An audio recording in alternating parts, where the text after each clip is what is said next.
சரி okay start பண்ணுறோம்.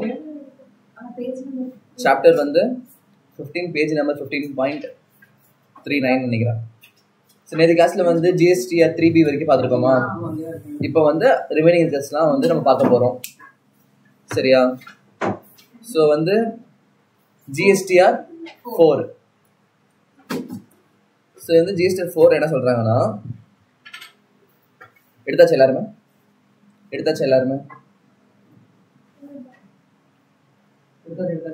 GSTR 4 written for composition supplier and second provision to section 39. composition supplier இருக்காங்கல்ல, composition supplier அவங்க file பண்றதுக்கு return இருக்கும்ல, அந்த ரிட்டர்ன் தான் வந்து GSTR 4ன்ற மாதிரி சொல்றாங்க. அது என்னன்றதை பார்க்க போறோம். person eligible to file return, periodicity and form of return. A registered person paying tax on the composition levy shall for each financial year or part thereof furnish a return electronically of turnover in the state or union territory, inward supply of goods and services, tax payable, tax paid, and such other particulars in such form and manner and within such time as may be prescribed. Actually, composition scheme என்ன பார்த்துருக்கோம் நம்ம? composition scheme principal இருக்கும், அதுதான் tax payable. டேய் வெளுத்துறோம். அது composite supply. Principal supply composition. Mixed supply composition. So composition scheme என்ன பார்த்துருக்கோம்? அந்த ஒரு சில ஸ்டேட்ஸ்க்கு மட்டும் ஒரு சில ஸ்டேட்ஸ்க்கு ஒரு டர்ன்ஓவர் பேஸ் பண்ணி பர்சன்டேஜ்ல டாக்ஸ் பே பண்ணுவோம். பில்ஸ்லாம் இன்வாய்ஸஸ்லாம் வச்சு பே பண்ண மாட்டாங்க. ஜென்ரலா எவ்வளோ டர்ன் ஓவர் இருக்கும் அந்த டர்ன் ஓவர்ல டாக்ஸ் பே பண்ணுவோம். அதை வந்து அவங்க பீரியடிக்கல பே பண்ணலாம், இயர்லியாவும் பே பண்ணலாம், இல்லை வந்து பார்ட் ஆஃப் த இயருக்கு பே பண்ணலான்ற மாதிரி சொல்றாங்க. இது வரைக்கும் இவ்வளோ டர்ன் ஓவர் இருக்கு, இவ்வளோ டர்ன் ஓவர் இந்த பர்சன்டேஜ் தான் பே பண்றான் அப்படின்ற மாதிரி அவங்க பே பண்ணுவாங்க. அதான் காம்போசிஷன் ஸ்கீம். அவங்க அதுக்கு ரிட்டர்ன் ஃபைல் பண்ணுவாங்கல்ல, அந்த டர்ன் ஓவர் அமௌண்ட்லாம் போட்டு ஒரு டாக்ஸ் ரேட்லாம் மென்ஷன் பண்ணி போடுவாங்க ரிட்டர்னு. அதான் வந்து ஜிஎஸ்டிஆர் 4. சரிங்களா? Every registered person paying tax under section 10, that is composition supplier, is required to file return on yearly basis in GSTR 4. So எந்தெந்த யாரெல்லாம் வந்து காம்போசிஷன் ஸ்கீம்ல வந்து ஆப் பண்ணி பே பண்றாங்களோ அவங்க எல்லாருமே வந்து இயர்லி ஒன்ஸ் வந்து GSTR 4ல போயிட்டு அவங்க ரிட்டர்னை வந்து ஃபைல் பண்ணணும். GSTR 4 for financial year, part of financial year should be filed electronically through the common portal, either directly or through a facilitation center notified by the commissioner. So வந்து இதுவும் just like other forms, இதுவும் நம்ம வந்து எலக்ட்ரானிக்காக தான் file பண்ணணும். எதிர் வந்து அவங்களே காமன் போர்ட்டலில் போய் பண்ணிக்கலாம். அப்படி இல்லைன்னா ஃபெசிலிட்டேஷன் சென்டர் இருப்பாங்கல்ல, அவங்கள்ட்ட போய் ஹெல்ப் கேட்டோம்னா அவங்க பண்ணி கொடுத்துருவாங்கன்ற மாதிரி சொல்கிறாங்க.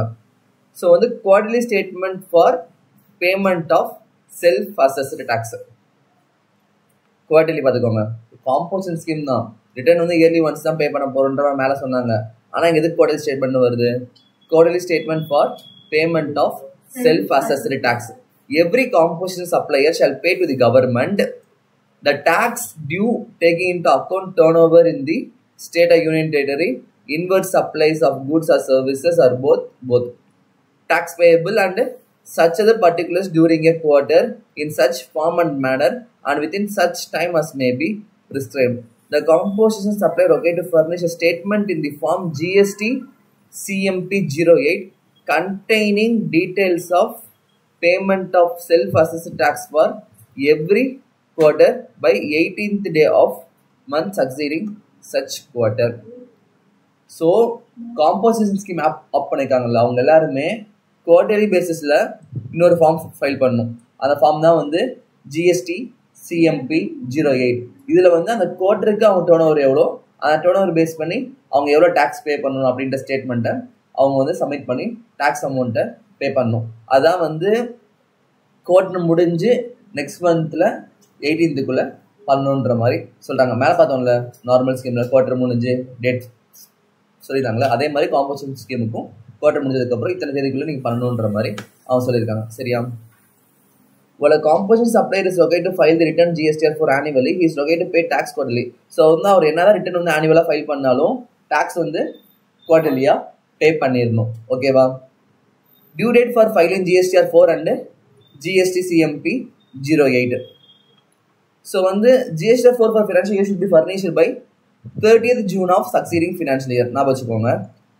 எப்போ முடியுது ஃபினான்ஷியல் இயர்? மார்ச்ல முடியுதா? மார்ச்ல முடிஞ்சு 30th Juneக்குள்ள காம்போசிஷன் ஸ்கீம்ல அவங்க வந்து GSF 4 வந்து ஃபைல் பண்ணியிருக்கணும். சரியா? Due date of filing GSF 4 for a financial year வந்து by 30th day of June following the end of such financial year. அதே மாதிரி CMP08 ஃபார்ம் இருக்குல்ல, குவார்டர்லி ஸ்டேட்மெண்ட், அது வந்து எப்போ பண்ணணும்னா வந்து 18th day of the month succeeding such quarter. சரியா? ரெண்டு டவுட் இருக்கா? GSF 4 CMP08 ரெண்டு ஃபார்ம் தான். ஒரு ஃபார்ம் வந்து இயர்லி ஃபார்ம், இன்னொரு ஃபார்ம் வந்து குவார்டர்லி ஃபார்ம். இயர்லி ஃபைல் பண்ற ஃபார்ம் வந்து June 30th நீங்க ஃபைல் பண்ணணும். குவார்டர்லி ஃபைல் பண்ற ஃபார்ம் வந்து நெக்ஸ்ட் டே 18th வந்து நீங்க ஃபைல் பண்ணணும். ஓகேவா? So what kind of details a supplier are okay to be furnished in the GSF 4? GSF 4 என்ன டீடைல்ஸ்லாம் இருக்குன்னு பார்த்தோம் அப்படின்னா, invoice wise interstate and intrastate inward supply received from registered and unregistered persons. Okay, GSF 4 டீடைல்ஸ்லாம் இருக்கும். Invoice வைஸ்ல வந்து ஒவ்வொருத்தட்டு எவ்வளோ வாங்கியிருக்கோம், எவ்வளோ கொடுத்துருக்கோன்ற மாதிரி, லைக் எவ்வளோ வாங்கியிருக்கோம், அது மேபி அன்ரெஜிஸ்டர்டாகவும் இருக்கலாம், ரெஜிஸ்டர்டாகவும் இருக்கலாம். மொத்தமாக எவ்வளோ பர்ச்சேஸ் இருக்குன்றது இன்வாய்ஸ் வைஸ் டீடைல்ஸ். பர்ச்சேஸோட டீடைல்ஸ் வந்து இன்வாய்ஸ் வைஸ்ல இருக்கும். ஆனால் நம்ம பண்ண அவுட்வர்ட் சப்ளை இருக்கும்ல, அது வந்து இன்வாய்ஸ் வைஸ் இருக்கணுன்ற மாதிரி அவசியம் இல்லை. Consolidated details of outward supplies made. புரியுதா? Next, auto population of inward supply in GSTR 4A. The inward supply of a composition supply received from registered person filing GSTR 1 will be auto populated in GSTR 4A for viewing. In case வந்து இவங்க registered சப்ளைட்ட இருந்து வாங்கியிருக்காங்க அப்படின்னா அவங்க என்ன பண்ணுவாங்க, GSTR 1 file பண்ணுவாங்க. அவங்க GSTR 1 ஃபைல் பண்றப்ப நார்மல் டாக்ஸ் பேயராக இருந்தா, நார்மல் ரெசிபியண்டா இருந்தால் என்ன ஆகும், அவங்களுக்கு GSTR 2B ஒன்று பார்த்தோமா, அதுல வந்து ரிஃபைட் ஆகும்னு சொல்லியிருந்தோமா. அதே மாதிரி காம்பன்சேஷன் ஸ்கீம்ல இருக்கவங்களுக்கு அவங்க GSTR 1 ஃபைல் பண்றப்ப GSTR 4A அது ஆட்டோமேட்டிக்கா ரிஃபைட் ஆகும். அதை வந்து வியூ பண்ணிக்கலாம், பார்த்துக்கலாம். சரியா? Next, consolidated details of outward supply. Composition taxpayer are neither entitled for any ITC nor entitled to pass any ITC to its customer. Therefore, the composition taxpayers are okay to provide consolidated details of outward supply in GSTR 4 and not invoice details. However, details of interstate and intrastate inward supply received from registered and unregistered person are to be provided invoice wise. மேலே பார்த்து அதே point தான். Since composition supplierக்கு ITC கிடையாது, அவங்க purchase பண்ணாலும் ITC கிடையாது, sale பண்ணாலும் ITC benefit கிடையாது. ஸோ அதனால வந்து அவங்க பண்ற அவுட்வர்ட் சப்ளைக்கு வந்து அவங்க இன்வாய்ஸ் வைஸ்ல வந்து மெயின்டைன் பண்ணுன்ற மாதிரி அவசியம் இல்லை. பட் ஆனால் அவங்க பர்ச்சேஸ் பண்ண இன்வர்ட் சப்ளை இருக்கும்ல, லைக் இன்வர்ட் சப்ளை இருக்கும்ல, அது எல்லாமே வந்து அன்ரெஜிஸ்டர்டா இருந்தாலும் சரி, ரெஜிஸ்டர்டா இருந்தாலும் சரி, அது வந்து இன்வாய்ஸ் வைஸ்ல வந்து டீடைல்ஸ் வந்து வச்சிருக்கணுன்ற மாதிரி சொல்றாங்க. அதுக்கப்புறம் tax liability. Since composition supplier are not eligible to take ITC, they discharge the liability only by debiting electronic cash ledger. ஜென்ரலா எலக்ட்ரானிக் கிரெடிட் லெஜர் எதுக்கு யூஸ் பண்றோம்? ஐடிசிக்கு தான் எலக்ட்ரானிக் கிரெடிட் லெஜர் இருக்கு. இவங்களுக்கு ஐடிசியே கிடையாது. ஸோ டிஃபால்ட்டா இவங்க பே பண்ற டாக்ஸ்ல இருந்து, பெனால்ட்டில இருந்து, இன்ட்ரெஸ்ட் இருந்து எல்லாமே கேஷ் லெஜர் மட்டும்தான். ஈவன் ஃபார் அவுட்புட் டாக்ஸுக்கு வந்து அவங்க வந்து கிரெடிட் லெஜரை யூட்டிலைஸ் பண்ணிக்க முடியாது. பிகாஸ் இவங்க ஆப்ஷனே கிடையாது. அதெல்லாம் ஜென்ரலாவே கேஷ் லெஜர் தான் பே பண்ணுவோம். புரியுதா? ஐடிசி மட்டும் தான் கிரெடிட் லெஜர்ல பே பண்ணிருப்போம். இப்போ ஐடிசி உங்களுக்கு இல்லைன்றதா அந்த லெஜரே உங்களுக்கு தேவையில்லை, கேஷ் லெஜர் மட்டும் தான் யூஸ் பண்ணுவாங்க. நெக்ஸ்ட், நில் GST CMP 08 ஒன்று இருக்கா. Filing of GST CMP 08 is mandatory for all taxpayers who have opted to pay tax under composition scheme, even if there is no business activity in any particular tax period. For such tax period, a nil GST CMP 08 is required to be filed. நம்ம பார்த்தோம்னா already மேலே already ரெண்டு இதுக்கு நில் பார்த்தோம். ஒன்று 3Bக்கும் நெல் பார்த்தோம், அதே மாதிரி GSTR 1க்கும் நெல் பார்த்தோம். இங்க வந்து GSTR 4A இருக்குல்ல, அது யாரு? 4A வந்து யாருக்கு? காம்பன்சேஷன் டாக்ஸ் பேருக்கு. அவங்க ஃபைல் பண்ற ஃபார்ம் தான் குவார்டர்லி வைஸ்ல GST CMP 08 ஃபைல் பண்றாங்களா. இங்க அதே வந்து GST CMP 08 ஆனால் நெல்லா ஃபைல் பண்றாங்க குவார்டர்லி பேசிஸ்ல. ஏன்னா இந்த டிரான்சாக்ஷன் பண்ணல அப்படின்னா இவங்க வந்து ஃபைல் பண்ணி தான் ஆகணும். இந்த நெல் ஃபார்ம் ஃபைல் பண்ணுறது மேண்டேட்டரி, அவங்களுக்கும் மேண்டேட்டரி, இவங்களுக்கும் மேண்டேட்டரி தான். சரியா? கன்ஃபார்மா இந்த நெல் ஃபார்ம் வந்து அவங்க ஃபைல் பண்ணி தான் ஆகும், ஈவன் தான் அவங்க வந்து எந்த ஒரு அவுட்வர்ட் சப்ளையும் பண்ணலை அப்படின்னாலுமே. சரியா?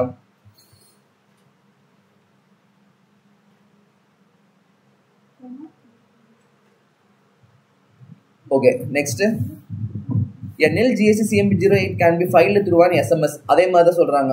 நெல் ஃபார்ம் தானே, SMS மூலமா ஃபைல் பண்ணிக்கலான்ற மாதிரி சொல்றாங்க. அதுக்கப்புறம் broad content of GSTR 4 என்னென்ன இருக்குன்ற மாதிரி சொல்றாங்க. பேசிக்கா என்னென்ன இருக்கும்? சைடில் பார்த்தீங்கன்னா GST என்ன, legal name, TDS received, tax, interest, late fee, table இந்த இதெல்லாம் மாதிரி பேசிக்காக இந்த டீடைல்ஸ்லாம் இருக்கும். அதே மாதிரி கவனிக்கிறீங்களா? அதே மாதிரி இந்த பக்கம் இன்வாய்ஸ் வைஸ் டீடைல்ஸ் இருக்கும். எதுக்கு? இன்வெர்ட் சப்ளைஸ்க்கு. அதே மாதிரி நம்மளோட செல்ஃப் அசட் லைபிலிட்டி இருக்கும்ல, CMP08 குவார்டர் வைஸ்ல பே பண்றோம்ல, அதோட லைபிலிட்டி கண்டென்ட் எவ்வளோன்ற மாதிரி இருக்கும். அதே மாதிரி டாக்ஸ் ரேட்டு, அவுட்வர்ட் சப்ளை பண்ணியிருப்போம்ல, அதோட tax rate, percentage, turnover, இந்த மாதிரி டீடைல்ஸ்லாம் வந்து இந்த பக்கம் கொடுத்துருக்காங்க. இது எல்லாமே வந்து அந்த GSTR 4 ஃபார்ம்ல இருக்கு. சரி, ஓகேவா? Next, statement or return for the period prior to opting for composition scheme. Composition scheme opt பண்ணுறதுக்கு முன்னாடி அவங்க என்னவா இருந்திருப்பாங்க? ரெகுலர் டாக்ஸ் பேர் வந்திருப்பாங்க. அப்போ அவங்கள்ட்ட ITC பெனிஃபிட்ஸ் அது இருக்குன்ற மாதிரி பார்த்துருப்போமா? இப்போ நம்ம காம்போசிஷன் ஸ்கீம் எடுத்துட்டோம்னா பெனிஃபிட்ஸ் எதுவுமே கிடைக்காதான்? நம்ம ஆல்ரெடி டிஸ்கஸ் பண்ணியிருக்கோம் இந்த டாபிக்கை, பட் திருப்பி அதான் இங்கே வருது.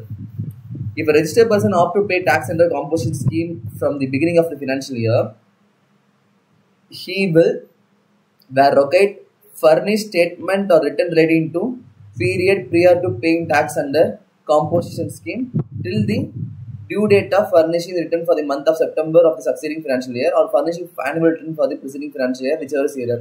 The composition supply will not be eligible to avail ITC on receipt of invoice debit note from the supplier for the period prior to their opting to pay tax under composition scheme. இந்த பேரா புரியுதா? ஆக்சுவலாக நம்ம already இந்த பேரா தெளிவாக நம்ம பார்த்துருக்கோம் ஒரு இடத்துல. அவங்க என்ன சொல்றாங்க சொல்லுங்க பார்க்கலாம்.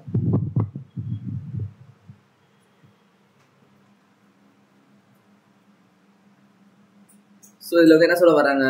காம்போசிஷன் ஸ்கீம்ல போறாங்கல்ல, அவங்களுக்கு வந்து ஜென்ரலா ITC பெனிஃபிட் இருக்காது. அதாவது இது வரைக்கும் நார்மல் ஸ்கீம்ல இருக்காங்க, இதுக்கப்புறம் காம்போசிஷன் ஸ்கீமுக்கு மாற போறாங்க. அப்படின்னா நார்மல் ஸ்கீம்ல அவங்க எத்தனை நாள் பிசினஸ் பண்ணிருக்காங்களோ அது எல்லாத்துக்கும் ரிட்டர்ன் ஃபைல் பண்றதுக்கு டியூ டேட் இருக்கும். ஆனுவல் ரிட்டர்னோ இல்லை 30th செப்டம்பரோ இந்த மாதிரி டியூ டேட் இருக்குல்ல, அதுக்குள்ள அவங்க நார்மலா பே பண்ண வேண்டிய ரிட்டர்ன் எல்லாமே பே பண்ணி முடிச்சிடணும். பே பண்ணி முடிச்சுட்டு அதுக்கப்புறம் அதாவது காம்போசிஷன் ஸ்கீம் அதுக்கு முன்னாடி ஜாயின் ஆயிடும். புரியுதா? எக்ஸாம்பிளுக்கு வந்து போன வருஷத்துக்கான ரிட்டர்ன் வந்து என்ன பண்ணுவோம்? இந்த வருஷம் ஃபைல் பண்ணுவோமா? நார்மல் ஸ்கீம்லையுமே டைம் லிமிட் கொடுத்துருப்பாங்க. ஆனுவல் ரிட்டர்ன் ஃபைல் பண்ணுற வரைக்கும் டைம் இருக்கா? ஸோ போன வருஷத்துக்கான ரிட்டர்னு ஆனுவல் ரிட்டர்ன் ஃபைல் பண்ணுற வரைக்கும் டைம் இருக்கு. ஆனால் காம்போசிஷன் ஸ்கீம் வந்து அதுக்கு முன்னாடி ஸ்டார்ட் ஆயிடும். புரியுதா? ஸோ எக்ஸாம்பிளுக்கு மார்ச் வரைக்கும் நார்மல் ஸ்கீம்ல இருக்காங்க, ஏப்ரல்ல இருந்து காம்போசிஷன் ஸ்கீம் வந்து ஆஃப் பண்றாங்க. அப்படின்னா மார்ச் வரைக்கும் ரிட்டர்னை கரெக்டாக அந்த டியூ டேட்ல ஃபைல் பண்ணிடணும். அவ்வளோதான் கண்டிஷன். மிச்சப்படி ஏப்ரல்ல இருந்து நீங்க காம்போசிஷன் ஸ்கீம் வந்து ஆஃப் பண்ணி பண்ணிக்கலாம். அப்படி சொல்லிக்கலாம். ஏப்ரல்ல இருந்து காம்போசிஷன் ஸ்கீம் ஆஃப் பண்ணிக்கலாம். ஆனா அப்படி ஆஃப் பண்றப்ப ஏப்ரல்ல இருந்து அவங்களுக்கு வந்து ITC பெனிஃபிட்லாம் இது கிடைக்காது. புரியுது? அதுக்கு மாதிரி கிடைச்சிருக்கும். ஆனா ஏப்ரல்ல இருந்து அவங்க பண்ற டிரான்சாக்ஷனுக்கு எதுக்குமே வந்து ITC பெனிஃபிட்ஸ்லாம் அவங்க எடுத்துக்க முடியாது. அவ்வளவு இந்த பேரப்ல தான் இருக்கும். ஓகேவா? Next, GSTR 4 for the period prior to existing from composition scheme. A registered person opting to withdraw from the composition scheme at his own motion or where the option is withdrawn at the instance of proper officer where required furnish. ஒருவேளை வந்து composition ஸ்கீம்ல இருக்காங்கல்ல, அவங்க வந்து withdraw பண்றாங்க. அப்படி இல்லைன்னா proper officer வந்து நீங்க இதுக்கு மேலே எலிஜிபிள் இல்லை, வித்ட்ரா பண்ணிக்கோங்க அப்படின்ற மாதிரி, கன்வெர்ட் ஆயிக்கோங்க அப்படின்ற ப்ராப்பர் ஆஃபீஸர் சொல்றாங்க. அப்படின்னா அந்த டைம் என்ன பண்ணுன்ற மாதிரி சொல்றாங்க. அதில் என்ன பண்ணணும்னா GST CMP 08 இருக்குல்ல, relating to period prior to is existing from composition, exiting from composition scheme till 18th of the month succeeding the quarter in which the date of withdrawal falls, 30th April following the end of financial year during which such withdrawal falls. GSTR 4. ஆக்சுவலாக இந்த table வந்து கன்ஃபியூஷனாக இருக்குது. But ஜென்ரலாக சொல்கிறேன், ஒருவேளை அந்த composition ஸ்கீம்ல இருந்து withdraw பண்ணுறாங்கன்னு வச்சுக்கோங்க. வித்ட்ரா பண்ணுறப்ப அவங்க ஒன் டைம் வித்ட்ரா பண்ணுறாங்க அப்படின்னா ஆஃபீஸர் வந்து வித்ட்ரா பண்ணிக்கோங்கன்னு சொல்கிறாங்க. ஸோ அந்த டைம் என்ன ஆகுன்னு பார்த்தோன்னா வந்து நம்ம GST CMP 08 எதுக்கு பண்ணுறோம்? குவார்டர்லி வந்து டாக்ஸ் பே பண்ணுறதுக்கு யூஸ் பண்ணுறோம். GSTR 4 எதுக்கு பண்ணுறோம்? ஆனுவல் ரிட்டர்ன் ஃபைல் பண்ணுறதுக்கு யூஸ் பண்ணுறோம். ஸோ வந்து நம்ம வித்ட்ரா பண்ணுறதுக்கு முன்னாடி எந்த நாள் வரைக்கும் அந்த CMP 08 ஃபைல் பண்ணுமோ அதை ஃபைல் பண்ணி முடிக்கணும். அதே மாதிரி வித்ட்ரா பண்ணதுக்கு அப்புறமும் அதுக்கப்புறம் தானே இயர் முடியும். ஸோ அதுக்கு வித்ட்ரா பண்ணதுக்கு அப்புறமும் கரெக்ட் டியூ டேட் அப்போ ஆனுவல் ரிட்டர்ன் வந்து ஃபைல் பண்ணி முடிக்கணும். புரியுதா? நம்ம வித்ட்ரா பண்ணிட்டோம்னா அப்படியே பாதி விட்டுட்டு வரது கிடையாது. நீங்க வித்ட்ரா பண்ணிட்டு நார்மல் ஸ்கீம் போறீங்க அப்படின்னா காம்போசிஷன் ஸ்கீமுக்கு ஃபைல் பண்ண வேண்டிய எல்லா குவார்டர் ரிட்டர்ன்ஸும் ஃபைல் பண்ணிக்கணும். அதே மாதிரி ஆனுவல் ரிட்டர்ன் ஃபைல் பண்ணி முடிக்கணும். அவ்வளோதான் கண்டிஷன், வேறு இல்லை. சரியா? சிம்பிள் தான், ரொம்ப யோசிக்காதீங்க. நார்மல் பாயிண்ட் ஆஃப் வியூல பார்த்தாலே உங்களுக்கு இது புரிஞ்சிடும்.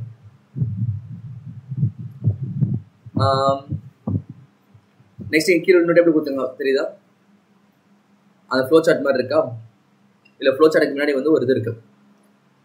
As per section 29 subsection 2, a proper officer is empowered to cancel the registration of a taxable person if a person paying tax under composition scheme has not furnished a GSTR 4 for a financial year beyond 3 months from the due date of furnishing said return.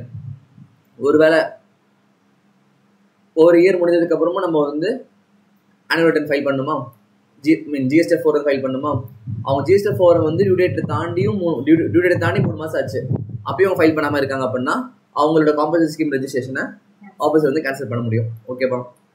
அப்புறம் any other taxable person has not furnished return for such continuous tax period as may be prescribed. ஒருவேளை அவங்க வந்து ரிட்டர்ன்ஸை வந்து கண்டினியூஸாக file பண்ணாமல் இருக்காங்க அப்படின்னாலுமே அவங்க வந்து கேன்சல் பண்ண முடியும். இதெல்லாம் நார்மலாக ஜென்ரல் பாயிண்ட்ஸ் தான். சரியா. நெக்ஸ்ட் இங்கே கீழே ஒரு ஃப்ளோ சார்ட் இருக்கா, காம்பன்சேஷன் டாக்ஸ் பேயர் ரெண்டா பிரியுது. ஒன்று அவங்க வந்து ஆஃப் பண்ண போகிறாங்க, இன்னொன்று வந்து எக்ஸிட் ஆக போகிறாங்க. இன்கேஸ் வந்து அவங்க ஆஃப் பண்ண போகிறாங்க அப்படின்னா என்ன கண்டிஷனு, statement or return relating to prior period to opting for compensation scheme to be filed. So இங்கே என்ன சொல்கிறாங்க, ஒரு வேளை ஆஃப் பண்ண போகிறீங்க அப்படின்னா ரெகுலர் ஸ்கீமில் நீங்கள் பே பண்ண வேண்டிய ரிட்டர்ன்ஸ் எல்லாமே ஃபைல் பண்ணிவிட்டு, நீங்கள் ஃபைல் பண்ண வேண்டிய ரிட்டர்ன்ஸ் எல்லாமே ஃபைல் பண்ணிவிட்டு காம்பன்சேஷன் ஸ்கீமுக்குள்ளே என்டர் ஆகிக்கலாம். அதுக்கப்புறம் காம்பன்சேஷன் ஸ்கீம் ஃபைல் பண்ணிக்கலாம். அதே வந்து வித்ட்ரா பண்ண போகிறோம் அப்படின்னா காம்பன்சேஷன் ஸ்கீமில் ஃபைல் பண்ண வேண்டிய எல்லாமே வந்து எல்லாம் ஃபைல் பண்ணிவிட்டு ஆனுவல் லைக் ஜிஎஸ்டி 4 சிஎம்பி 08 இதெல்லாம் ஃபைல் பண்ணிவிட்டு நீங்கள் வந்து நார்மல் ஸ்கீமுக்கு மாறிக்கலாம். அவ்வளோதான் இந்த கான்செப்ட். இந்த வேர்டிங்ஸு அதுக்கப்புறம் வந்து ரிட்டர்னோட நம்பரு நேம் இதை மட்டும் நான் வச்சிட்டிங்கன்னா ஈஸியாக முடிஞ்சிடும். மிச்சபடி கான்செப்ட் ஒன்று தான். நீங்கள் வந்து வேற ஒன்று போகிறீங்க அப்படின்னா பழசை வந்து ஃபுல்லாக க்ளோஸ் பண்ணிட்டு தான் போகணும். அவ்வளோதான் கண்டிஷன் இதில்.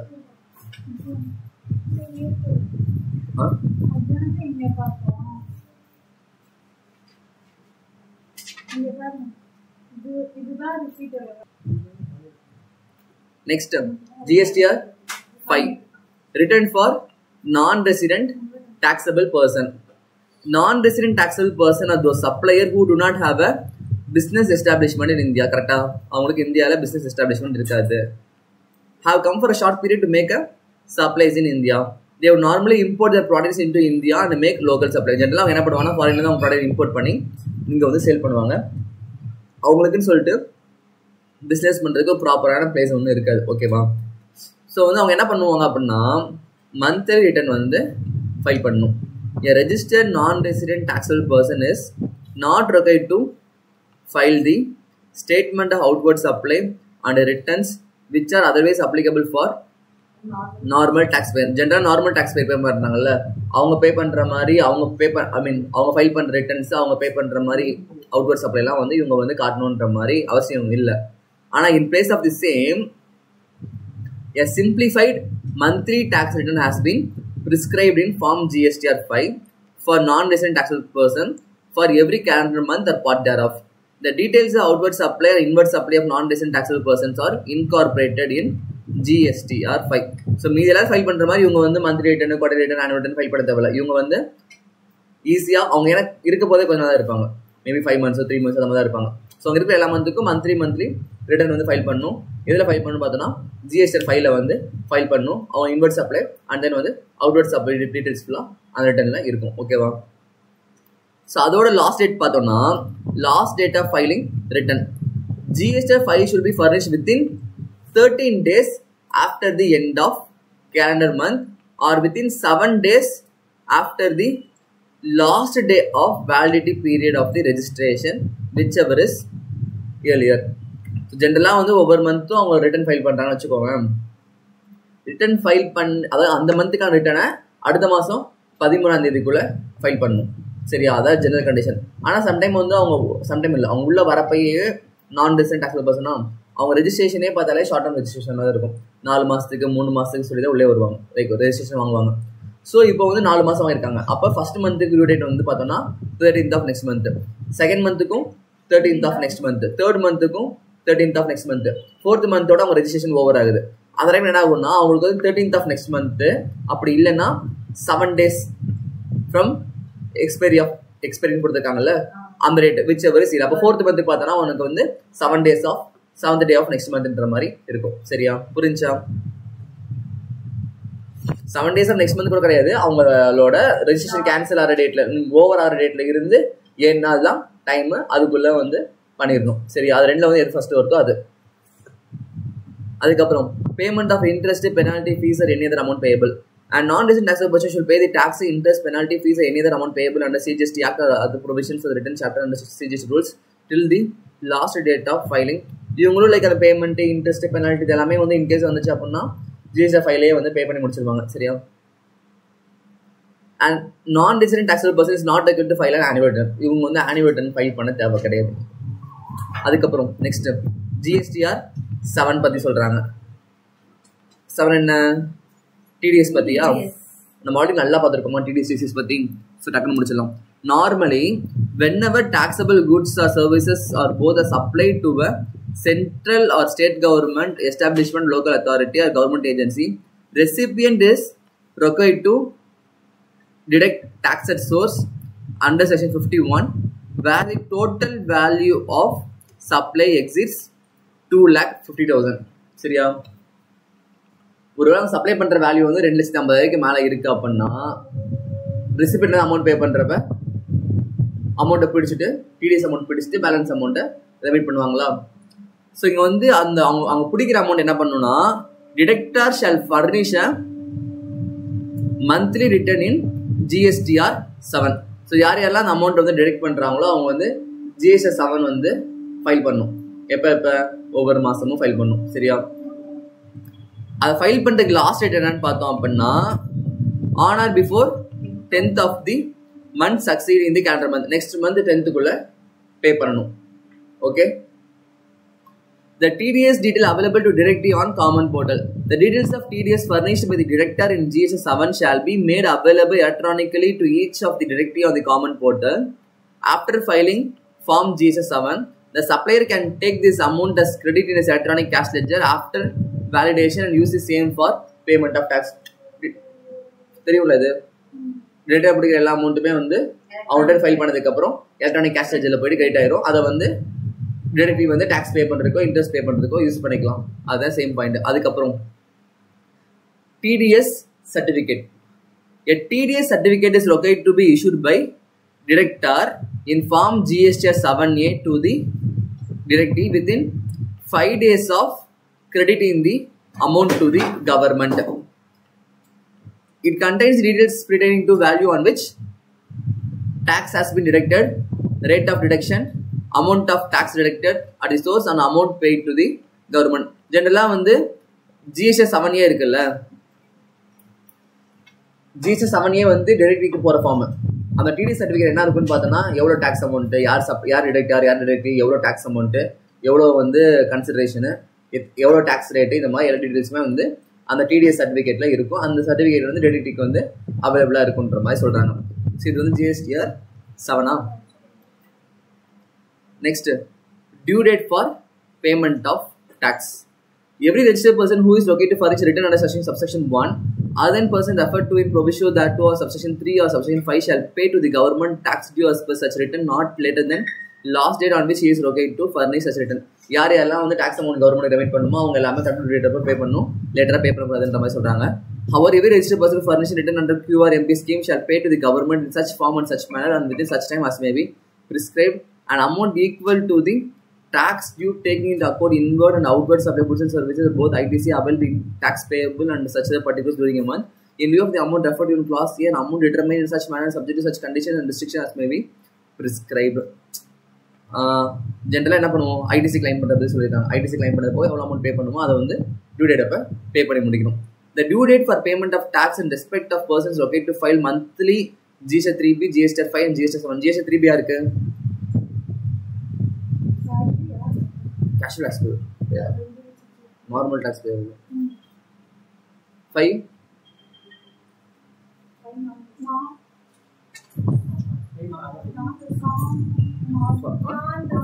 7 TDS. ஸோ இந்த எல்லா கேஸ்லையுமே என்ன பண்ணுவாங்கன்னா டாக்ஸ் பே பண்ண தானே போறாங்க. Or linked with due date for filing such returns, that is the last date for filing such return, or also the due date for payment of tax in respect of person located to file such return. So ஜென்ரலாக அந்த return file பண்றப்ப அது வந்து ரிட்டனுக்கு மட்டுமான file due date கிடையாது, நம்ம tax file பண்றதுக்கான due டேட்டும் தான்ன்ற மாதிரி சொல்றாங்க. However, due date for payment of tax in respect of person required to file quarterly GST 3B under QRMP scheme for first 2 months of the quarter or quarter is delinked. Correct தானே? ஏன்னா first 2 months தான் IFF use பண்ணுவாங்கல்ல. So every registered person under QRMP scheme shall pay the tax due for each of the first 2 months of the quarter by depositing the said amount in by 25th day of the month succeeding such month. Every registered person under QRMP scheme shall pay the tax due for each of the first 2 months of the quarter by depositing the said amount in by the 25th day of the month succeeding such month. இங்க என்ன சொல்ல வராங்கன்னா first மந்த்துக்கான tax payable amount இருக்கும்ல, அந்த அமௌண்ட்டை next month 25th பே பண்ணுன்ற மாதிரி சொல்றாங்க. ரிட்டர்ன் தான் 3 months ஒன்ஸ். டாக்ஸ் வந்து நெக்ஸ்ட் மந்த் 25th பே பண்ணும். ஓகேவா? Similarly, in case of registered person paying tax under composition scheme, the due date for payment of tax and filing GSTR 4 is delinked, while GSTR 4 of financial year is located to be filed by 30th June of the following year. Tax for quarter is to be paid by 18th of the month succeeding such quarter. Correct தானே? composition scheme பே பண்றவங்க year முடிஞ்சதுக்கு அப்புறம் 30th June அப்ப return file பண்ணுவாங்க. ஆனா ஒவ்வொரு மந்த்துக்கான டாக்ஸுமே next month 18th அப்ப அவங்க வந்து பே பண்ணி தான் ஆகணும். Further, non-resident taxable person or casual taxable person is okay to make advance deposit. Note பண்ணிக்கோங்க. Non-resident taxable person or casual taxable person is okay to make advance deposit of amount equivalent to their estimated tax liability for the period for which registration is sought or extension for registration is sought. இங்க என்ன சொல்றாங்க? நான் சொன்னேன்ல, casual taxable person non resident taxable person business ஆரம்பிக்க முன்னாடியே estimated tax இவ்வளவு தான் வரும்ன்ற மாதிரி பே பண்ணுவாங்க. அதுல இருந்து ஷார்ட்டா பே பண்ணிட்டாங்கன்னா திருப்பி பே பண்ணுவாங்க, அதிகமா பே பண்ணிட்டாங்க அப்படின்னா ரீஃபண்ட் எடுத்துக்குவாங்க. ஓகேவா? Every registered person required to furnish return shall discharge that liability towards tax, interest, penalty, fee or any other amount payable under GST law by debiting the electronic cash ledger or electronic credit ledger and includes the details in return. இது எல்லாமே தெரிஞ்ச point தான். எப்படி பே பண்ணுவோம்? உங்களுக்கு cash ledger அப்படின்னா credit ledger வச்சு பே பண்ணுவாங்க. Monthly payment of tax under QRMP scheme. The registered person under QRMP scheme will be required to pay the tax due in first month or second month or both the month of the quarter by depositing the tax due. The payment is to be made by 25th day of the month succeeding such month. அதான் சொல்றாங்க. ஓகேவா? ரிட்டர்ன்ஸ்க்கு தான் அவங்க வந்து 3 months. எல்லாத்துலயும் பார்த்தோம்ல, tax வந்து அந்த மந்த் பே பண்றாங்க. அதே மாதிரி QRMPலயும் வந்து இந்த மந்த்துக்கான டாக்ஸ் நெக்ஸ்ட் மந்த் 25th பே பண்ணணும். அதான் condition. However, Commissioner may on the recommendation of the Council by notification extend the due date for depositing the said amount in. Actually, இந்த மாதிரி இருக்கப்ப பாருங்க, யார் குவார்டர்லி பண்ணுவா? எல்லாரும் மந்த்லி பண்ணிட்டு போயிடுவாங்கல்ல. டாக்ஸே நெக்ஸ்ட் மந்த் பே பண்ணணும், அதுக்கு அவன் ரிட்டர்னே நெக்ஸ்ட் மந்த் கட்டி பே பண்ணிட்டு போறது தானே ஈஸி. எப்படி டாக்ஸ் பே பண்ண போறான்? ஸோ மேக்ஸிமம் 90% வந்து எல்லாருமே மந்த்லி தான் பே பண்ணுவாங்க. ஏதோ ஒரு சில தான் ரேரா குவார்டர்லி போவாங்கன்னு நினைக்கிறேன். பட் அவனா தான் டாக்ஸ் பே பண்ணிடுறான்ல. சின்ன பிசினஸ் இருந்தாலும் நெக்ஸ்ட் மந்த் 25th டாக்ஸ் பே பண்ணிடுறான். However, the Commissioner may on the recommendation of the Council by notification extend the due date for depositing the said amount in form GST PMT 06 for specific class of taxable persons. Further, any extension of time limit notified by the Commissioner of State Tax or Unitary Tax shall be deemed to be notified by the Commissioner. ஒரு வேளை commissioner நினைச்சாருன்னா அவர் வந்து அந்த time லிமிட்டை extend பண்ணிக்க முடியும். While making deposit of tax, such a registered person may for the first month of the quarter take into account the balance in the electronic cash ledger. For the second month of the quarter, take into the account the balance in the electronic cash ledger, excluding the tax due for first month. இது சும்மா calculation பர்பஸ்க்காக சொல்றாங்க. First month நீங்க வந்து பே பண்ண first மந்த்க்கான tax பே பண்ண போறீங்க அப்படின்னா எலக்ட்ரானிக் கேஷ் லெட்ஜர் எவ்வளவு பேலன்ஸ் இருக்கோ அந்த அமௌண்ட் வந்து டெபிட் ஆகும்.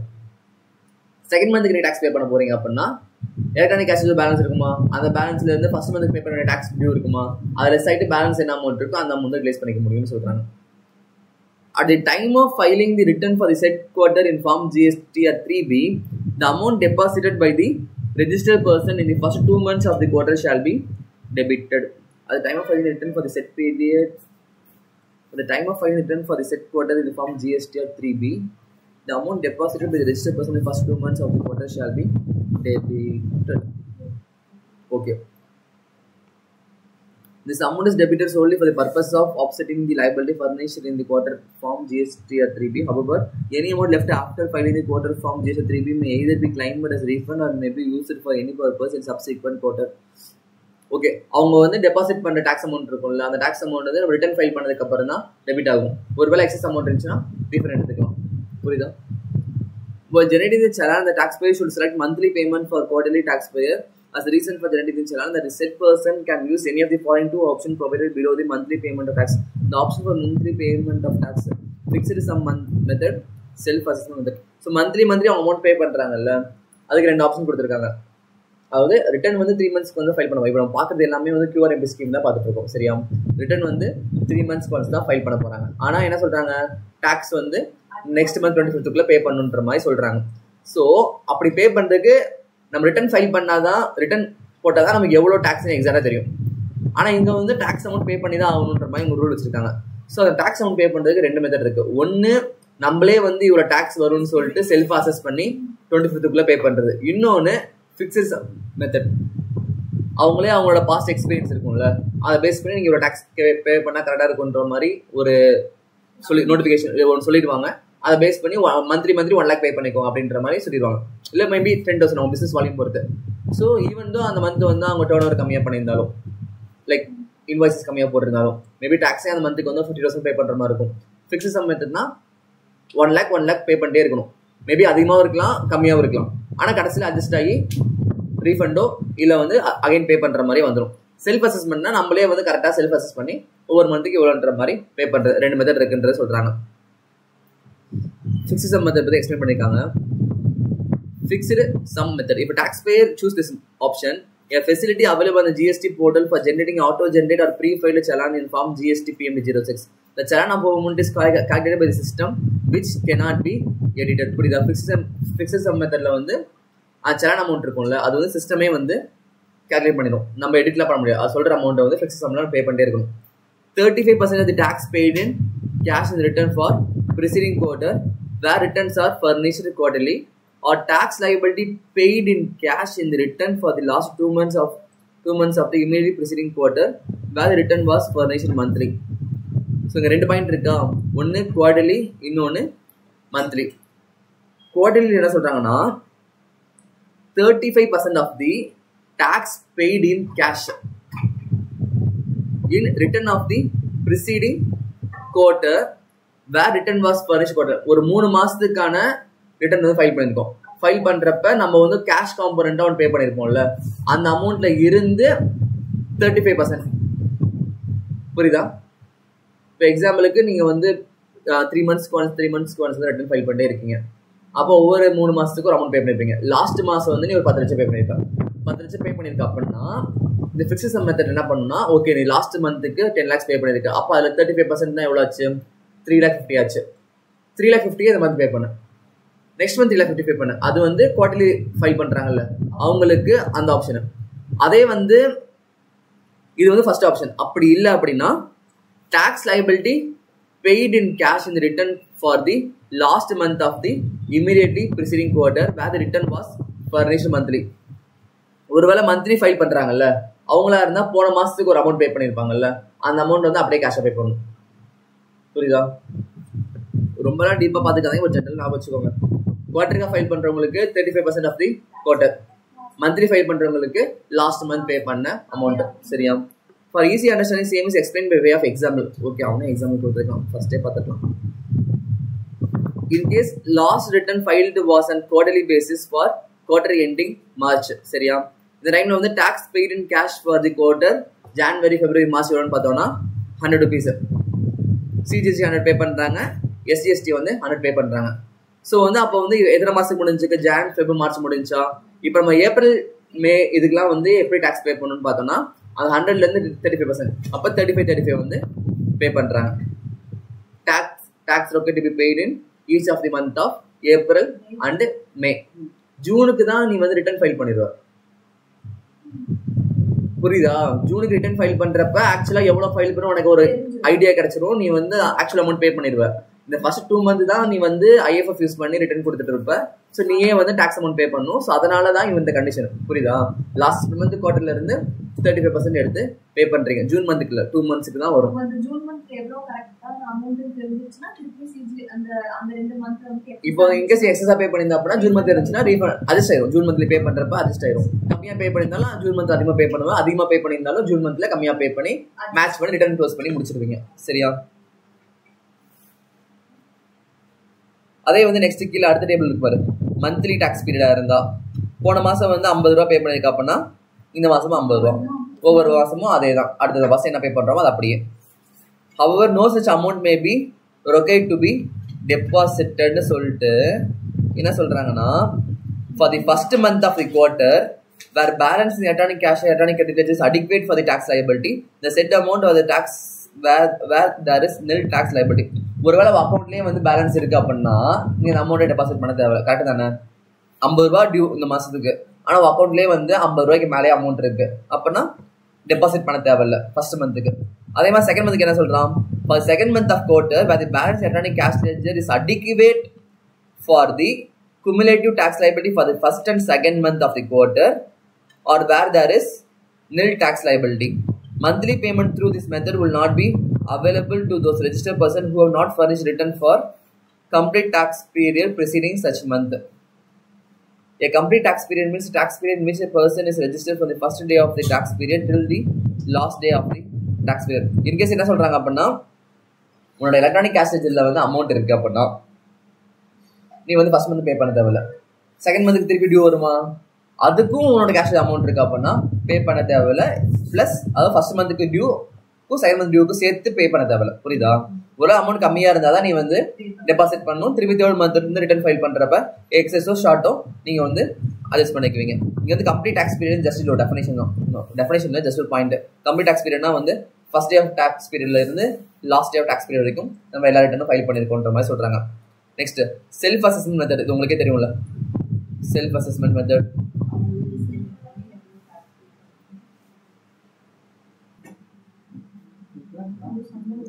செல்ஃப் அசஸ்மெண்ட் மெத்தட் இருக்கா? என்ன சொல்றாங்கன்னா the set person in any case can pay the tax due by considering the tax liability on inward outward supply and ITC available in form GST PMT06.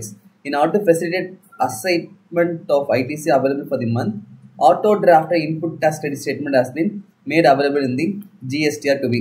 நம்ம already பார்த்தோம்னா GST 1 file பண்றப்ப GST 2B வந்து ஆட்டோமேட்டிக்கா வந்துடும். நம்ம அதுல இருக்க இன்ஃபர்மேஷன்லாம் வச்சு நம்ம எவ்வளோ டேக்ஸ் பே பண்ணணுன்றதை பார்த்து நம்ம GST 3B வந்து ஃபைல் பண்ணுவோம். வந்து ஜென்ரல் நடக்கிறது. ஸோ வந்து registered person under QRMP is free to avail either of the two tax payment method above in any of the 2 months for the quarter. So வந்து யாரெல்லாம் வந்து குவார்டர் பேஸில் பே பண்ணுறாங்களோ அவங்களுக்கு வந்து 2 ஆப்ஷன் இருக்கு பே பண்ணுறதுக்கு. கரெக்டா? கரெக்டு தானே? ஸோ அந்த 2 மெத்தட் என்னன்றது கீழே சொல்லியிருக்காங்க. ஃபர்ஸ்ட் எடுத்து அதுக்கு முன்னாடி என்ன சொல்றாங்கன்னா as already discussed earlier. ஆமா இல்ல கீழே தான் இருக்கு.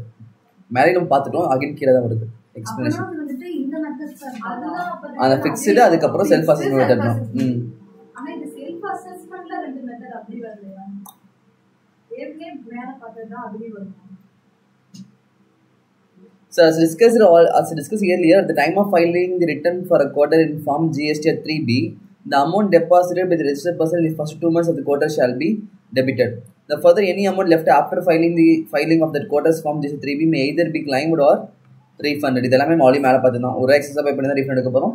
ஷார்ட்டாக பே பண்ணியிருந்தோம்னா தேர்ட் மந்த் பே பண்ணுறப்ப பே பண்ணிட போகிறோம். However, such refund claim shall be permitted only after the return in form GST 3B for the said quarter has been furnished. ஜென்ரலாக ரீஃபண்ட்லாம் வந்து நம்ம GST 3B வந்து ஃபைல் பண்ணதுக்கப்புறம் தான் கிடைக்கும். Further, this deposit cannot be used by the taxpayer for any other purpose till the filing of return for the quarter.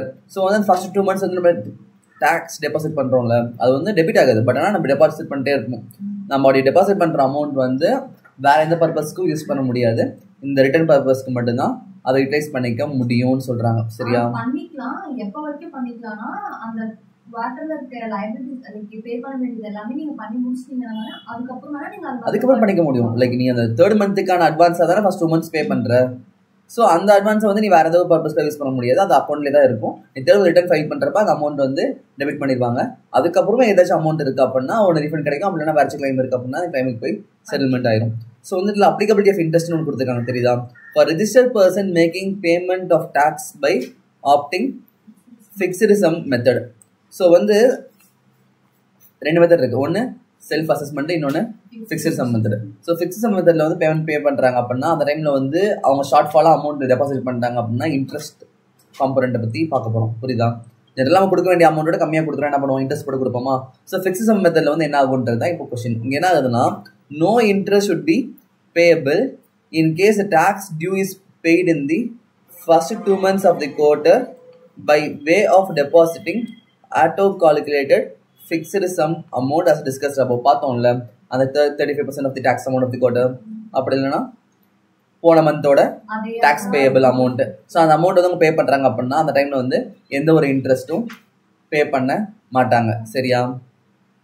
In other words, if a furnishing written in form GST 3B, it is found that in any or both of the first 2 months of the quarter, the tax liability net of available credit on the supplier made received was higher than the amount paid in challan, then no interest should be charged provided the deposit system calculated amount for each of the first 2 months and discharging the entire liability for the quarter in the form GST 3B of the quarter by the due date. So வந்து என்ன சொல்ல வராங்க அப்படின்னா, அவங்க பே பண்ண வேண்டிய amount இருக்குல்ல, அது ரிட்டர்ன் ஃபைல் பண்ணுறது தான் தெரியும். அவங்க வந்து ஃபர்ஸ்ட் 2 monthsக்கு சிஸ்டம் ஜென்ரேட்டர் அமௌண்ட் இருக்கும்ல, அந்த அமௌண்ட்டை பே பண்ணிட்டாங்க. ஆனால் அவங்க பே பண்ண அமௌண்ட்டு ஆக்சுவலாக அவங்க பே பண்ண வேண்டிய அமௌண்ட்டை விட கம்மியாக தான் பே பண்ணியிருக்காங்க. பட் ஆனால் அந்த அமௌண்ட் வந்து யார் சொல்லியிருக்காங்கன்னா சிஸ்டம் ஜென்ரேட்டர் அமௌண்ட்டை டிபார்ட்மெண்ட்டே சொல்லியிருக்காங்க. அந்த டைமில் எந்த ஒரு இன்ட்ரெஸ்ட்டும் வராது. அவங்க வேணால் ரிட்டர்ன் ஃபைல் பண்ணுறப்ப, திருப்பி ஃபைல் பண்ணுறப்ப எல்லா அமௌண்ட்டும் பே பண்ணி முடிச்சிடணும். அப்படி பண்ணிட்டாங்கன்னா அந்த ஃபர்ஸ்ட் 2 monthsல வந்து ஈவன் தான் அவங்க ஷார்ட்டாக பே பண்ணியிருந்தாலுமே சின்ஸ் வந்து அவங்க சொன்ன அமௌண்ட்னால அவங்க வந்து எந்த ஒரு இன்ட்ரெஸ்ட்டும் போட மாட்டாங்க இந்த சினாரியோவில். ஓகேவா? In case such payment of tax by depositing the system calculated amount in form GST PMT is not done by the due date, interest would be payable at the applicable rate from the due date of furnishing form GST PMT 06 till the due date of making such payment. So அந்த fixed sum amount இருக்குல்ல, அந்த அமௌண்ட்டுக்கு due date இருக்கும். 25th பார்த்தோமா? So அன்னைக்கு அந்த amount pay பண்ணலை அப்படின்னா அந்த டேட்டில் இருந்து அந்த அமௌண்ட் பே பண்ணுற டேட் வரைக்கும் இன்ட்ரெஸ்ட் கால்குலேட் ஆகும். ஓகேவா? Further, in case form GSTR 3B for the quarter is furnished beyond the due date, GST 3B இருக்குல்ல, அது வந்து டியூ டேட்டை தாண்டி அவங்க ஃபர்னிஷ் பண்ணுறாங்க அப்படின்னா interest would be payable as per the provision of section 50 of the net tax liability net of ITC. Correct தான். 3 monthsக்கு அப்புறம் குவார்டர் முடிஞ்சதுக்கப்புறம் நம்ம வந்து 3B ஃபைல் பண்ணோம். அந்த 3B வந்து நம்ம லேட்டாக ஃபைல் பண்ணுறோம் அப்படின்னா ஆப்வியஸாக அங்கே இன்ட்ரெஸ்ட் வரதானே செய்யும். டியூ டேட் தாண்டி ஃபைல் பண்ணுறோன்னா அந்த இன்ட்ரெஸ்ட் வருன்ற மாதிரி இங்கேயும் சொல்கிறாங்க. 2 கேஸ் கொடுத்துருக்காங்க. Example, a registered person who has opted for QRMP scheme had paid a total amount of 100 in cash and a tax liability in the previous quarter of October to December. என்ன சொல்கிறாங்க, register person 100 rupees வந்து பே பண்ணுறாரு in the previous quarter of October to December. He opt to pay tax and the fixed sum method. இவர் வந்து fixed sum method பே பண்ணணும்னு நினைக்கிறாரு. He therefore pays 35 each on 25th February and 25th March for discharging tax liability for the first 2 months of quarter, that is January and February. கரெக்டாக போன குவார்ட்டருக்கு 100 ரூபா பே பண்ணியிருக்காரு.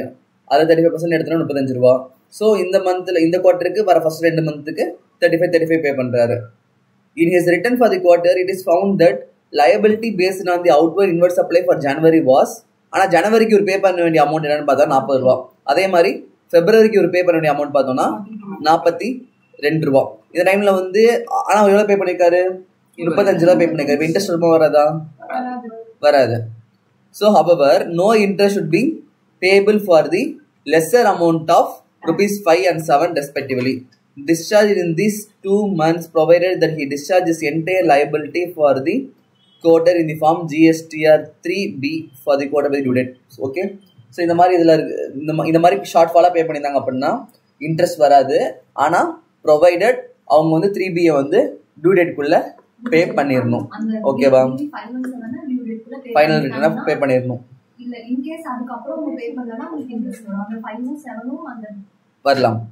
Next அடுத்த example இருக்கு.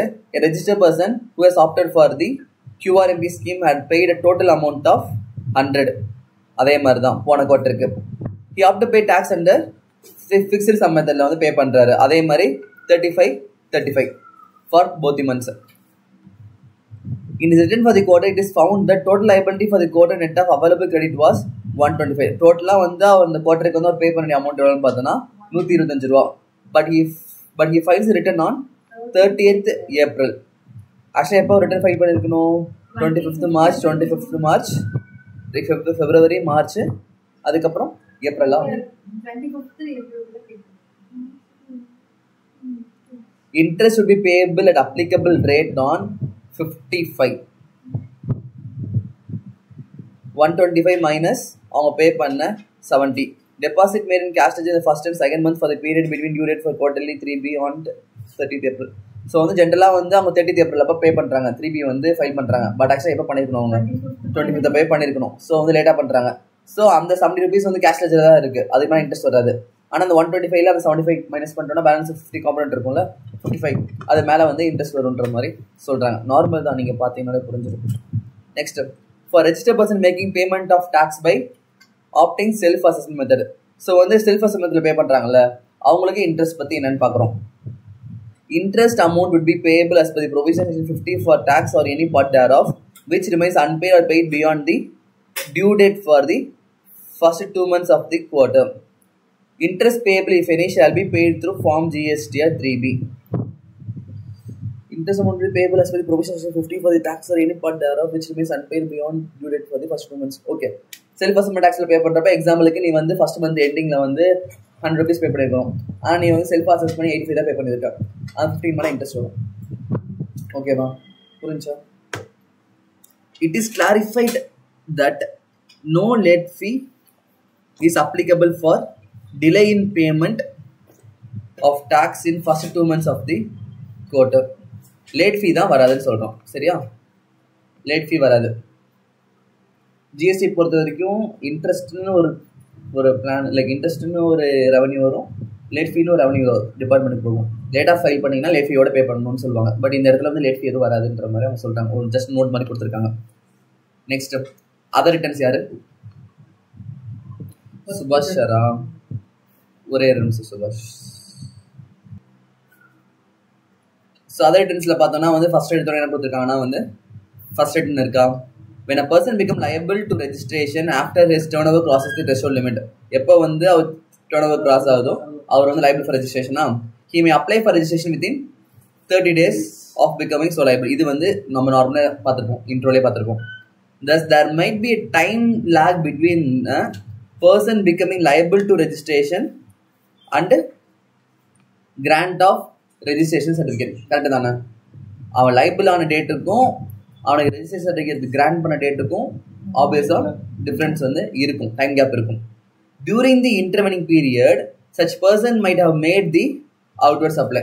அந்த டைம் கேப்பில் அவர் வந்து அவுட்வர்ட் சப்ளையும் பண்ணியிருக்கலாம், அதாவது after becoming liable.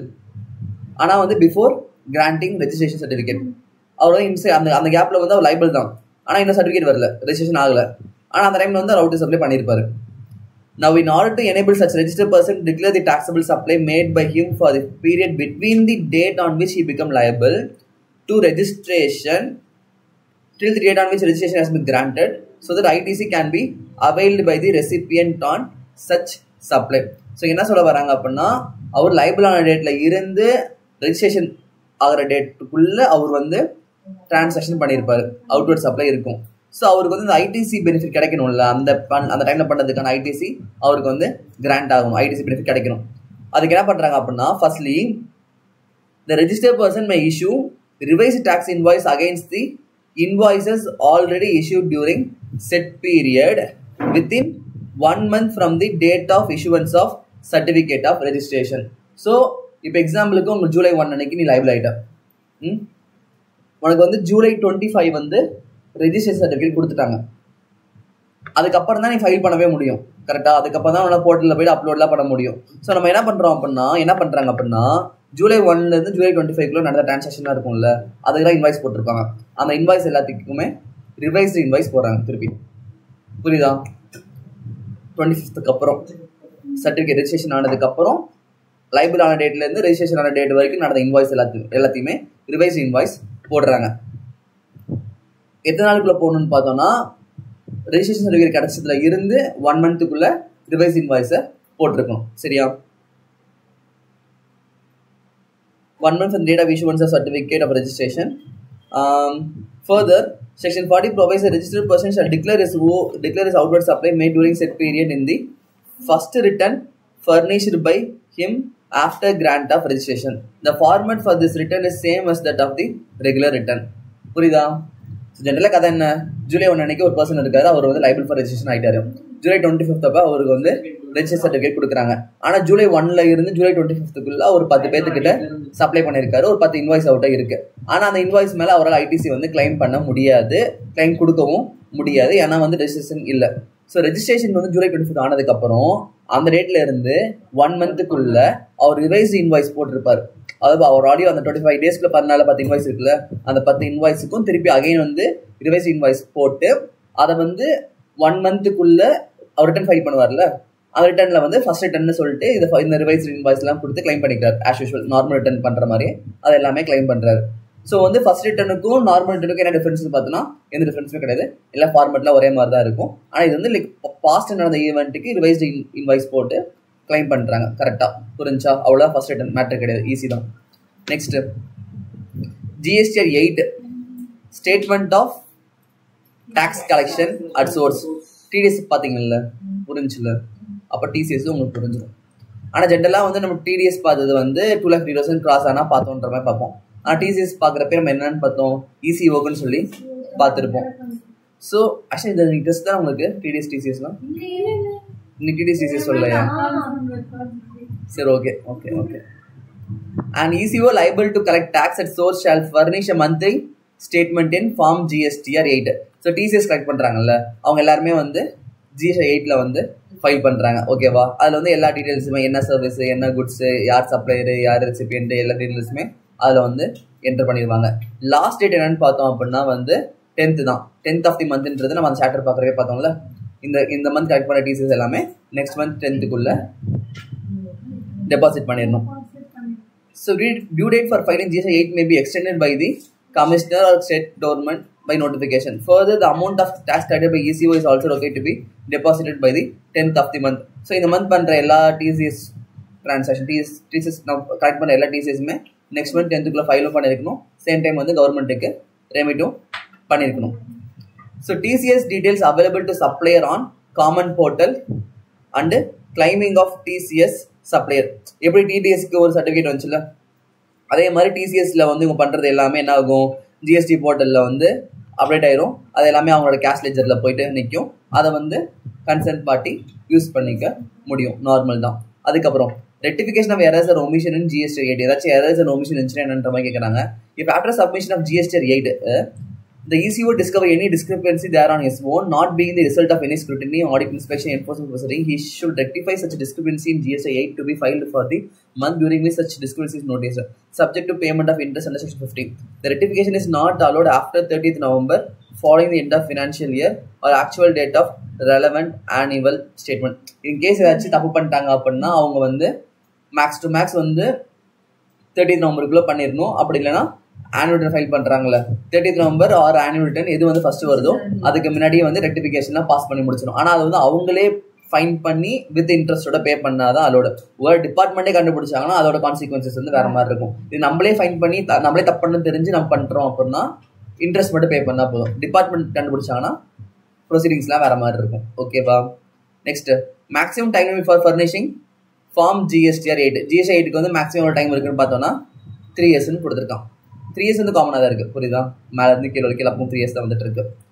Next GSTR 9 R 9B இங்கே தான் வராங்க ஆனுவல் ரிட்டர்ன். சரியா? இவ்வளோ நேரமாக ஆனுவல் ரிட்டர்ன் பார்த்துட்டு இருந்தோம்ல எல்லா பக்கமும், அதை எப்படி ஃபைல் பண்ணுறதுன்னு தான் இங்கே சொல்கிறாங்க. அது வந்து இதில் பண்ணுறோம் GSTR 9ல் பண்ணுறோம். GSTR 9 and 9B. The who is required to furnish the annual return and what is the due date for the same. யார் வந்து annual return furnish பண்ணனும் due date என்னன்ற மாதிரி கேக்குறாங்க. எந்த எல்லா registered personsமே வந்து annual return வந்து furnish பண்ணுவாங்க except following சொல்லிட்டு நம்ம அன்னைக்கே பார்த்தோம். யார் யாரு? the casual taxable person, non resident taxable persons, input service distributor, அதுக்கப்புறம் person authorized to direct or collect tax at source and okay tax at source.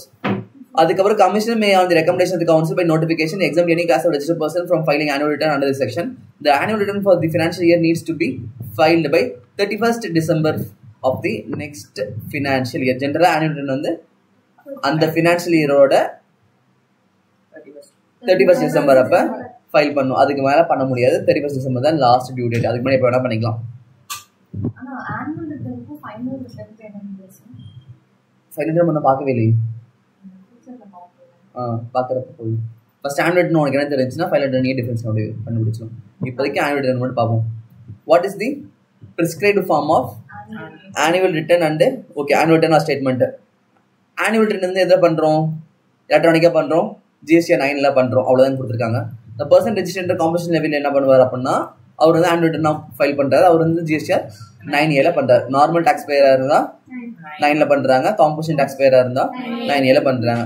It may be noted that ECO required to collect tax at source is required to file an annual return referred to in collection section 52(5) in form GSTR 9B yet to be notified.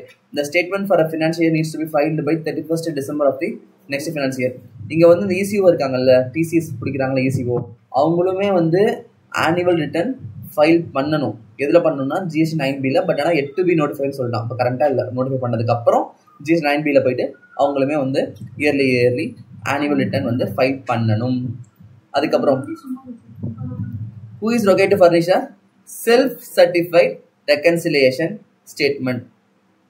self-certified reconciliation statement ஒரு concept இருக்கு. எல்லா registered பர்சனுமே இந்த self-certified reconciliation statement இருக்குல்ல அதை வந்து file பண்ணணும். எது கூடன்னு பார்த்தோம்னா வந்து annual return ஃபைல் பண்றாங்கல்ல அது கூட வந்து இந்த self-certified reconciliation statementum சப்மிட் பண்ணும். எப்பன்னு பார்த்தோம்னா அவங்க அக்ரிகேட் டர்ன் ஓவர் இருக்கும்ல அது வந்து அந்த இயர்ல வந்து 5 crores வந்து எக்ஸீட் ஆச்சு அப்படின்னா அவங்க வந்து along with annual return self-certified reconciliation statementum file பண்ணணும். சரியா? அப்புறம் the following persons are not required to file certified reconciliation statement சொல்லிட்டு மேலே பார்த்தோம்ல அது எல்லாமே சொல்றாங்க. casual, non-resident, input service distributor, person authorized to detect or collect TCS or TDS. So actually இவங்க 4 பேருக்கு என்ன annual return தேவையில்லை. அப்போ இந்த self-certified reconciliationம் தேவையில்லைன்ற மாதிரி சொல்றாங்க.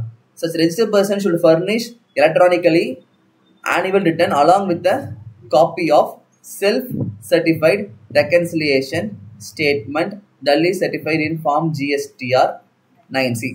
So annual return பார்த்தோம்னா இதில் பண்றோம் GSTR 9லயும் 9Aலயும் பண்றோம். ஸோ நார்மலுக்கு 9ல பண்றோம். இந்த self-certified reconciliation statement இருக்குல்ல இது வந்து GSTR 9Cல பண்ணணும். Self-certified reconciliation statement will reconcile the value of supplies declared in the return furnished for the financial year with the audited annual statement. என்ன சொல்ல வராங்க? Will reconcile the value of supplies declared in the return furnished for the financial year with the audited annual financial statement. நீ start பண்ணி அப்படியே நிச்சயம் ஒவ்வொரு சொன்னாங்க. So இங்க self-certified reconciliation statement என்ன சொல்ல வராங்க அப்படின்னா நான் reconcile the value of supply declared in the return. நம்ம ரிட்டர்ன்ல இவ்வளோ சப்ளை பண்ணிக்கோன்னு சொல்லிட்டு ஒரு வேல்யூ வச்சிருப்போம். அதே மாதிரி நம்மளோட ஃபினான்ஷியல் ஸ்டேட்மெண்ட்ல ஆடிட்டர் இருப்பார்ல அவர் செக் பண்ணி இவ்வளோ சப்ளை பண்ணிக்கன்னு சொல்லிட்டு அவர் வந்து ஒரு வேல்யூ கொடுப்பார். கரெக்டாக அந்த வேல்யூ இந்த வேல்யூ மேட்ச் ஆகும். அதான் ரெகன்சிலேஷன். இங்கே ரிட்டர்ன் வர வேல்யூ அங்கே டேர்ன் ஓவர். இப்போ எக்ஸாம்பிளுக்கு டேர்ன் ஓவர் இப்போ காம்பன்சேஷன் டேர்ன் ஓவர் பேசிஸில் பே பண்ணுறாங்கல்ல. இப்போ டேர்ன் ஓவர் பேஸில் ரிட்டர்னில் வந்து டேர்ன் ஓவர் பேஸ்லாம் ரிட்டர்ன் ஃபைல் பண்ணுவாங்க. எக்ஸாம்பிளுக்கு ஒரு 50 லட்சம் வச்சுக்கோங்க. இப்போ நம்ம புக்ஸில் என்ன டேர்ன் ஓவர் இருக்கும் அதே 50 லட்சம் தானே இருக்கும். புரியுதா? ஆனால் ஃபினான்ஷியல் ஸ்டேட்மெண்ட்டை ஆடிட்டடாக இருக்கும். லைக் ஆடிட்டர் வந்து அப்ளை பண்ணி வச்சிருப்பார், ஒப்பீனியன் கொடுத்துருப்பாரு. இங்கே வந்து நம்ம நார்மலாக ஃபினான்ஷியல்ஸில் ரிட்டர்ன்ஸில் பார்த்தோன்னா 50 lakhs இருக்கும். அப்போ இந்த 50 அந்த 50 மேட்ச் ஆகும். டிஃபால்ட்டாக கண்டிப்பாக மேட்ச் ஆகும்ல. அதில் வச்சு டிஃப்ரென்ஸ் இருந்துச்சுன்னா ஃபைன் பண்ணுவாங்க. ஸோ அதான் வந்து ரெகன்சிலேஷன் ப்ராசஸ்ன்றாங்க. அந்த ரெகன்சிலேஷன் ஃபார்மையும் வந்து நம்ம வந்து ஆனுவல் ரிட்டர்ன் ஃபைல் பண்ணுறப்ப சப்மிட் பண்ணணும். ஓகேவா? புரிஞ்சா இந்த டாபிக் வரைக்கும்? Next, exemption from the requirement of furnishing annual return including self certified reconciliation statement. எப்போ வந்து எக்ஸம்ஷன் கொடுப்பாங்க அதை பண்ண வேணாம்னு சொல்லிட்டு பார்த்தோம்னா, the department of the central or state government local authority whose books of accounts subject to be audited by the comptroller and audit general of India or an auditor appointed for auditing the accounts of local authority under any law for the time being in force are exempt from the requirement of furnishing an annual return including self certified reconciliation statement. யார் யாருக்கெல்லாம் வந்து CAG இருக்காங்கல்ல, அவங்க வந்து audit பார்க்குறாங்களோ அவங்க வந்து இந்த annual ரிட்டனோ இல்லை இந்த ரெக்கன்சிலேஷன் ஸ்டேட்மெண்ட்டோ சப்மிட் பண்ண தேவை இல்லைன்னு சொல்கிறாங்க. புரிஞ்சா? Next, maximum time limit for furnishing annual return. Maximum time limit up to which a registered person can furnish an annual return for a financial year is 3 years சொல்கிறான்.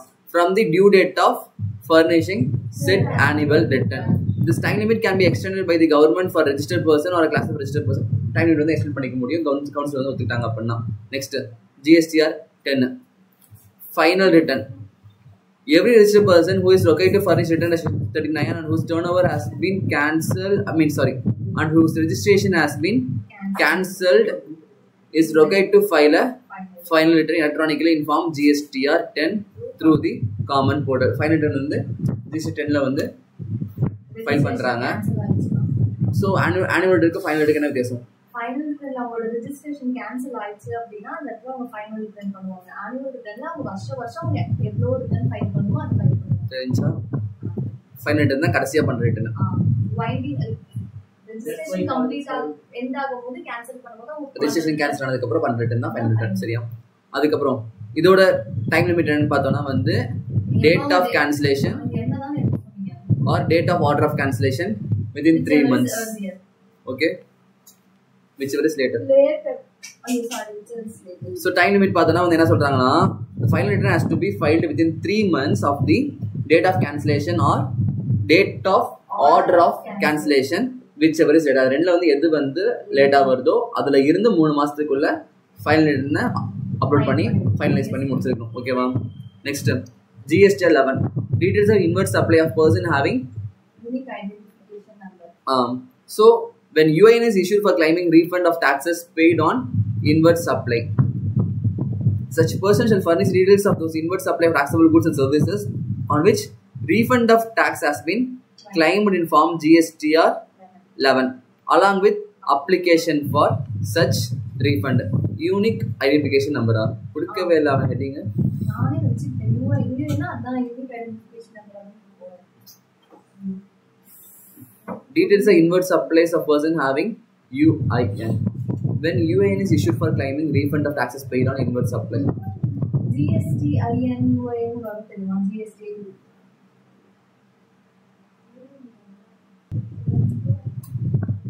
So refund claim பண்றதுக்கு GST 11 use பண்றாங்க. சரியா?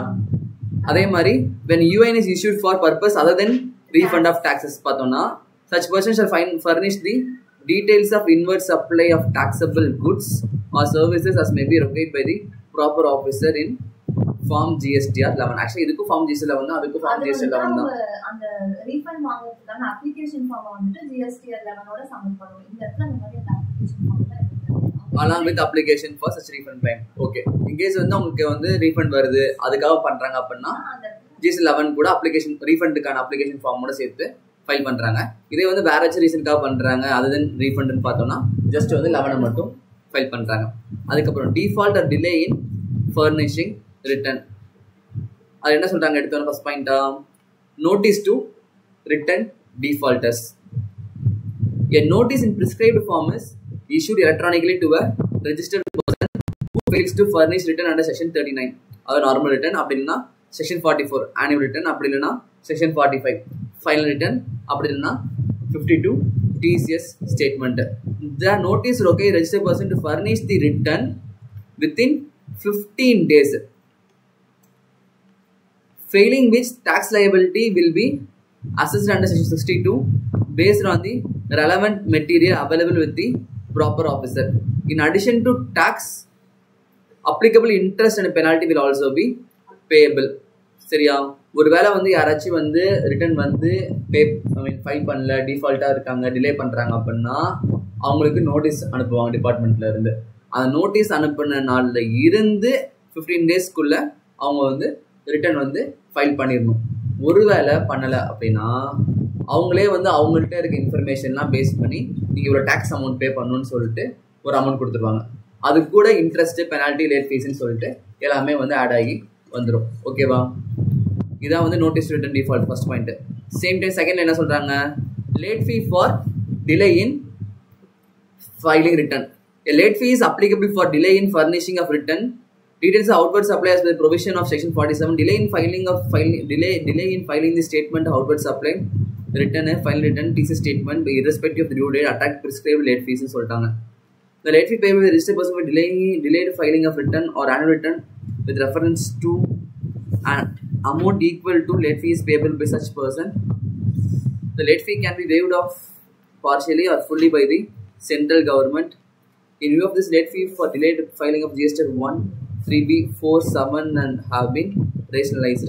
The amount of late fee prescribed by section 47 and the amount of late fee after waiver have been given as annexure to this chapter. Okay, generally என்ன சொல்றாங்க அப்படின்னா, நம்ம வந்து return file பண்றீங்களா, first return, final return, annual return, அது போக GST 1, 3B எதுனாலும் சரி, எதுவுமே நம்ம வந்து கரெக்டான டைமுக்கு பண்ணலை அப்படின்னா லேட் ஃபீ வரும். அந்த லேட் ஃபீ வந்து மேபி ஃபுல்லாக வேவ் பண்ணிடுவாங்க, கேன்சல் பண்ணலாம். அப்படி இல்லைன்னா பார்ஷியலாக பே பண்ணுங்க, பார்ஷியலாக பே பண்ண வேணாம்னு சொல்லலாம். அது எல்லாமே வந்து டிபெண்ட்ஸ். எவ்வளோ லேட் ஃபீ அப்படின்றது அவங்க வந்து அனெக்ஸரில் கொடுத்துருக்கோன்ற மாதிரி சொல்லி முடிச்சிட்டாங்க. பட் ஆனால் இந்த இதில் இல்லை, அது நம்ம கீழே போய் பார்த்தோம்னா இருக்கும். அது ஜென்ரல் தான், பார்த்துக்கலாம். டிபெண்ட்ஸ், ஒவ்வொரு கேஸ்லேயும் மாறி ஒரு மாதிரி இருக்கும். அதுக்கப்புறம் goods and service tax practitioner, இது லாஸ்ட் டாபிக்கா? இதை பார்த்தா முடிஞ்சு.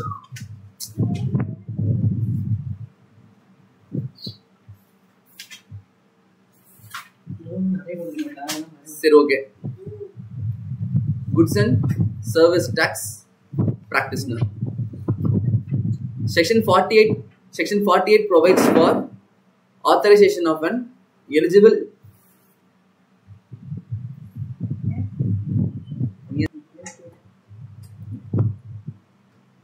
Section 48 provides for the authorization of an eligible person to act as an approved goods and service tax practitioner. யார் யாரெல்லாம் வந்து ப்ராக்டிஷனராக வந்து ஆக்ட் பண்ணலாம் அப்படின்ற மாதிரி அவங்க சொல்கிறாங்க. அது வந்து செக்ஷன் 48 சொல்லியிருக்காங்க.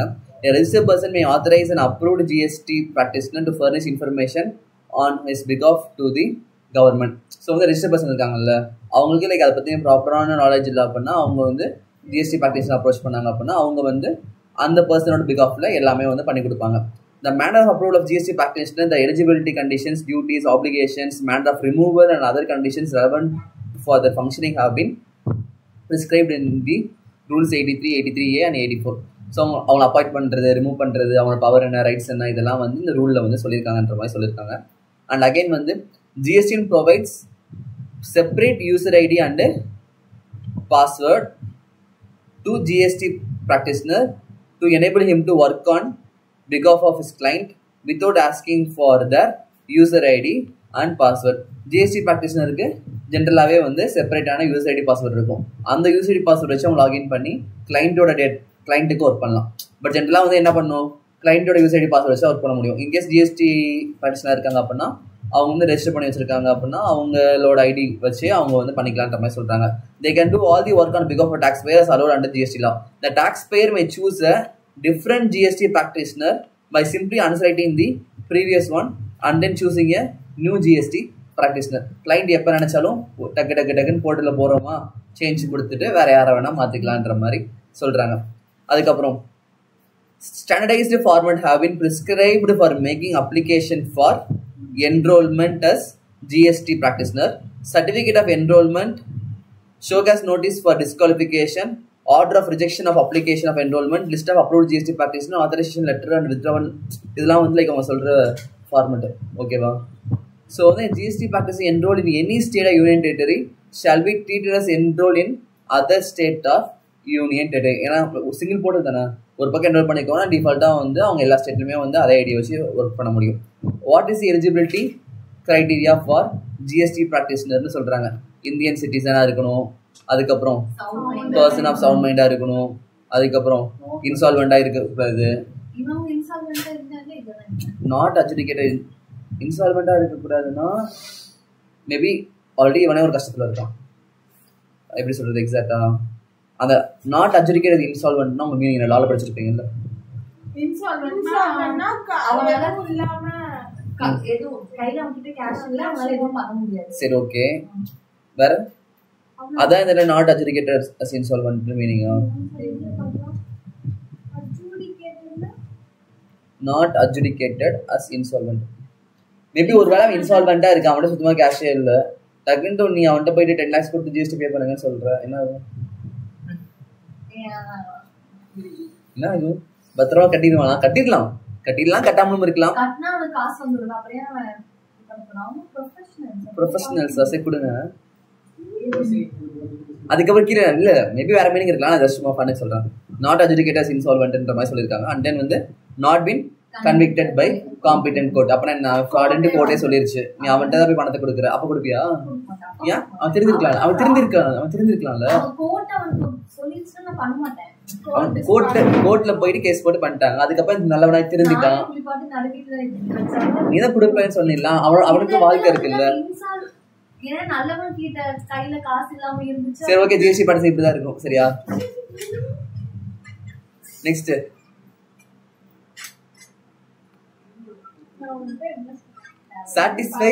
satisfy any of the condition சொல்லிட்டு இங்க பாருங்கப்பா, satisfy any of the condition சொல்லிட்டு கொடுத்துருக்காங்க.